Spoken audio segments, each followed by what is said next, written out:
When I was around Gabby and Brian, they seemed like a loving couple. But when Gabby was with just me, he seemed very manipulative. Notice Rose Davis, Gabby's best friend, says not just manipulative, but very manipulative. And Gabby's best friend is even able to recount an example off the top of her head. Before we get to that, I just want to come back to this moment where Gabby and Brian are sort of on that bridge. And like I said, I've actually been to that bridge. Doesn't it seem to be quite forced? It doesn't really seem to be genuine. It seems to be quite forced acting for the camera. Let's watch that again.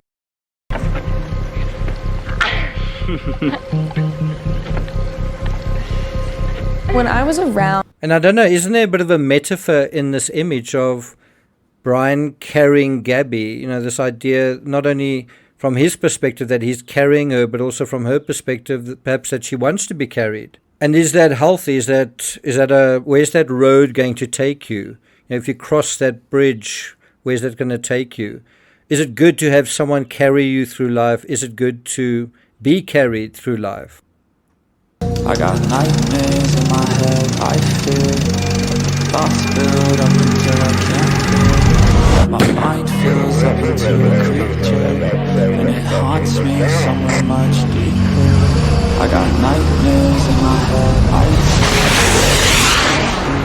fear. Hello and welcome to True Crime Rocket Science. I think in this episode you're going to get a sense of, when I say I'm an authentic voice, you're going to get a sense of what that means. And some of you are going to get a sense of, I don't really like what that means. You being authentic is something I don't really like to hear. I'm not hearing what I want to hear. Well, I'm sorry, but that is what kind of being authentic is. It's telling the truth, not telling you what I think you want to hear. It's telling you what I think is the truth, what I think is reality. And make no mistake, when you're talking about manipulation, there are very manipulative YouTubers out there that are succeeding at manipulating you as well. You might say, well, that's fine. Well, are they doing so honestly and ethically, or dishonestly and unethically, opportunistically? Ever thought about that? One night, I waited an hour and a half for Gabby so we could go line dancing, and it's a 30-40 minute drive. So I was like, what is taking her so long? So Rose tells a story. She recounts an anecdote on Netflix, and it's amazing that Rose is actually able to verify this account from her own text with Gabby. And in this anecdote, which I've actually heard before, it was actually covered during the news coverage when the case was breaking real time. Brian not only stole Gabby's wallet to stop her from joining Rose that night, or stop her from going without him, or I guess going somewhere solo. He admitted that he admitted that he did that. And this led to a huge fight between Gabby and Brian. And she said, he stole my wallet. I'm literally crying. I don't know why. I'm sorry. And of course, a few months after this, Brian would literally steal not only Gabby's life, but $700 from her account, and then steal her story as well. He'd put words in her mouth, basically staging texts on the poor dead girl's phone. Rose also describes Brian love-bombing Gabby, and we'll deal with that in a second. Before we get to that, if you haven't subscribed to the channel, please do. Incidentally, some of the folks that are following the John Benet Ramsey series, I've kind of thought about it. I really don't think I'm going to be covering it much in March. I've been covering it back to back, so I am really needing a breather. I probably will do some sort of live stream at a certain point, but if you'd like to encourage me to do it, you are welcome to hit the thanks button. And let's get started. Brian would give her a bunch of things. She'd get so upset with the way he would treat her, but then he'd do this amazing, sweet thing, and she's like, no, I'm lucky. I don't deserve him. No, I'm lucky. I don't deserve him. And that's where the alarm bells go off for me. I don't deserve? Think about it. Think about those words. Brian's whole psychology is that he does deserve Gabby, and him proposing to her without a ring is sort of that psychology in action. Meanwhile, Gabby, even at this point, feels like she isn't good enough. And my opinion is that it's the other way around. He doesn't deserve her, and she deserves better. And I suspect both of them started realizing this in August, and especially in late August 2021. When that rolled around, then the realization really kind of sank in. I'm like, this doesn't make sense.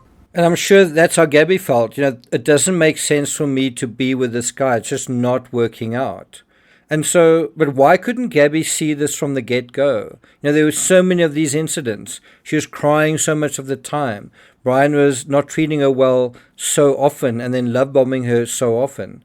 And I think there's a simple answer to this question.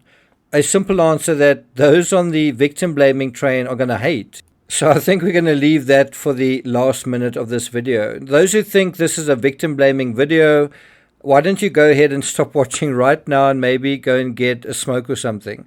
I do think how and why it's useful to examine this stuff, this topic, and I mean in this case, is so we can learn from it and apply it to our own lives. And it is tricky. It is a minefield. There are a lot of people that are very prickly and reactionary about this stuff. But I think for other people, it is actually going to be food for thought, nourishing, helpful. And it's to you that I want to do this. And so, if there's a manipulative, controlling entity in our lives, well, what does that look like and why is it happening? Maybe that's something we need to talk about, think about, and figure out. And I think that is a conversation worth having. There's some people who are saying, there's nothing to this case. He killed her, him good, him bad, her good, end of story. And this is an example of the sort of subtlety in it where you talk about this aspect and then you bring it into your life and then you realize there's a whole world of meaning waiting for us if we have the courage to go there. So let's do that. Let's look at 5 manipulative signals from Brian. Number 1, artists can be manipulative. Well, all of us can be, right?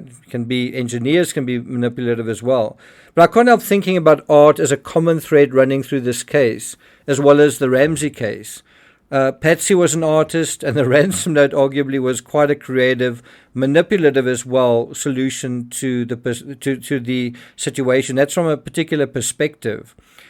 There is some really interesting psychological research along the lines that creative people might be better at finding creative excuses to justify immoral behavior. And when you think about this idea in the context of Brian, it kind of makes sense, doesn't it?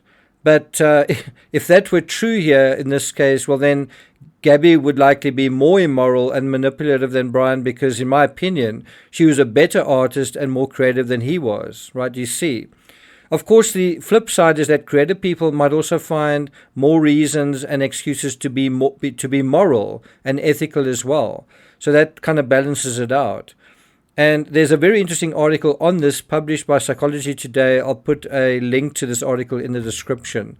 Now, in my view, the manipulation aspect doesn't come from creativity, but from drug use.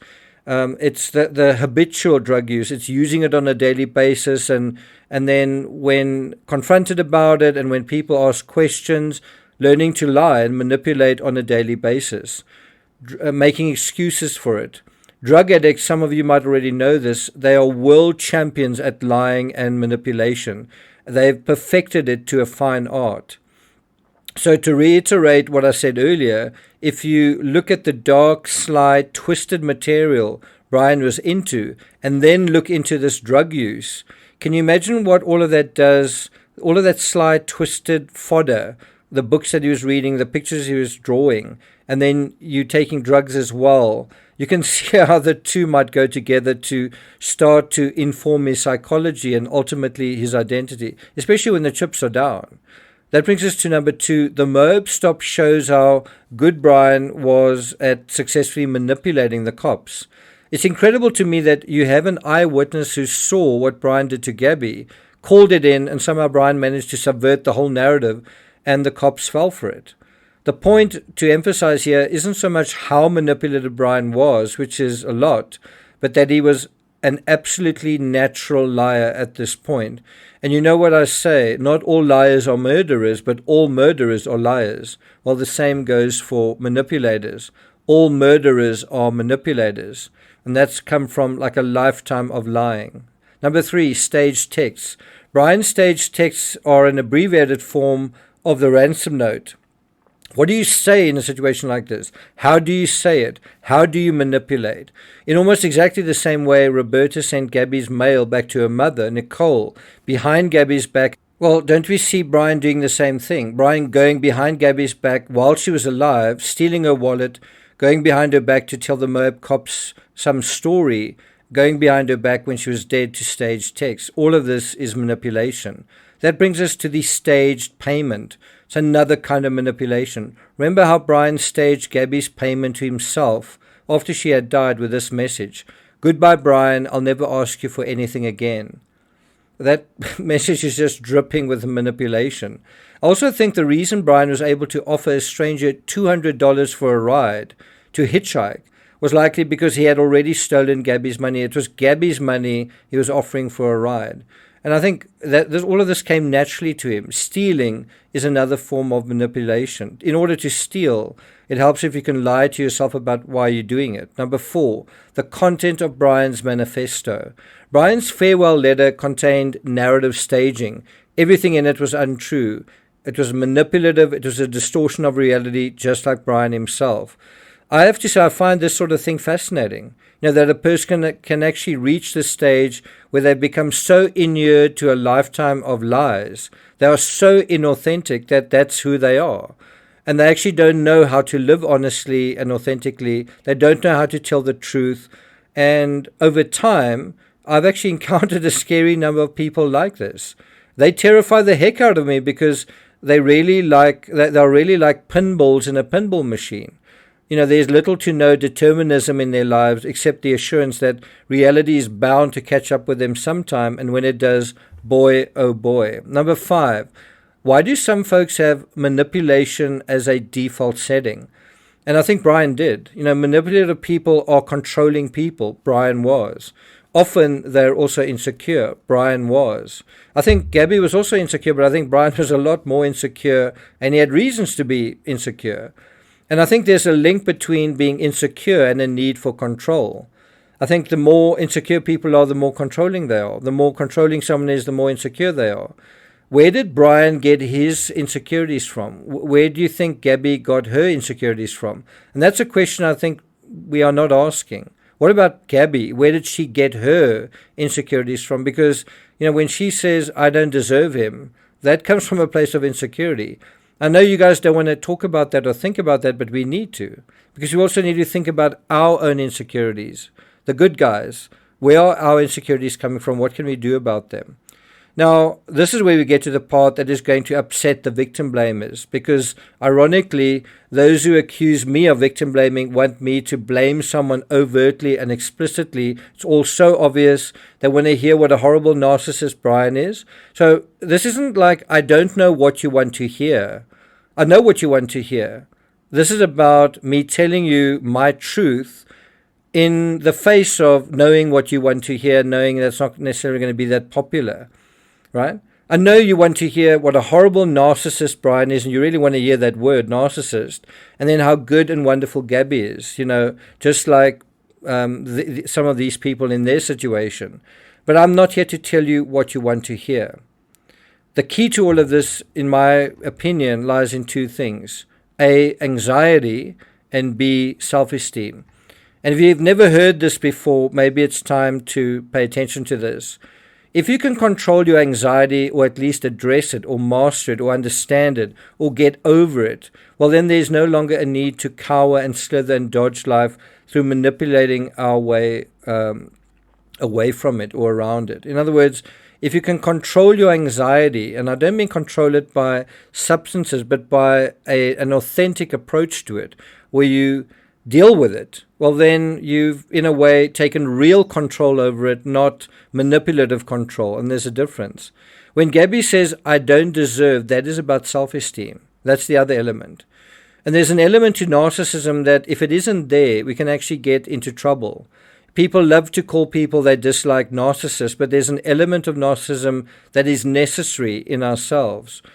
Self-esteem is not the same as narcissism, but if you don't have it, self-esteem, You can't have the healthy narcissism that we all need to keep anxiety at bay. And I can just see people rolling their eyes. What did you say the word healthy and narcissism next to each other?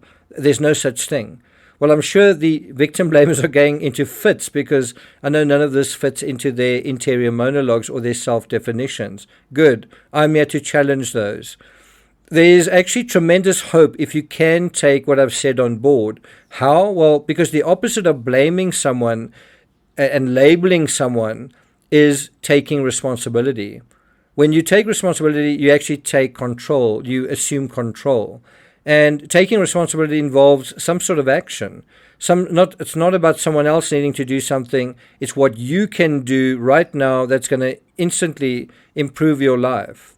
It's some sort of decision making, and sometimes it's internal and invisible, but it only means something when it manifests in some sort of real action in the real world. Self-esteem is your responsibility. Self-esteem is your response ability. It's your ability to respond. And you can only do that if you have self-esteem. I do think when Gabby finally decided to become a solo traveler, that was her self-esteem shining through, kind of kicking in. And of course, Brian likely felt it was her self-esteem at the expense of his own. And some people operate like that. They try to manipulate someone else to deprive them of self-esteem so that they can maintain control. So think about that as another way. To gain control over yourself, improve your self-esteem. To gain control over yourself, stop someone else from taking it away or gaining control of you through that way. If you've spent your entire life deriving your self-esteem by manipulation, then of course in a situation like this, Brian ends up with nothing. And as nothing. Why? Because he is nothing. By killing Gabby, he is killing the source of his anxiety, but at the same time destroying the source of his self-esteem, which is why Brian's path went the way that it did. The solution to all the Gabbies and the Brians of this world in this kind of situation is to develop your own sense of self-esteem. And that comes with finding out who you are, developing your identity, and ultimately mastery over your world. Does that make sense? I'm not going to take it further than that, although you are more than justified in saying, okay, find out who you are, develop your identity, develop mastery over your world. How do you actually do that practically? That is something that you're going to have to figure out for yourself. I can tell you what I did in my life, but you're going to need to figure that part out in your life. I hope you do. I hope you are. Thank you for listening, and I'll see you guys next time.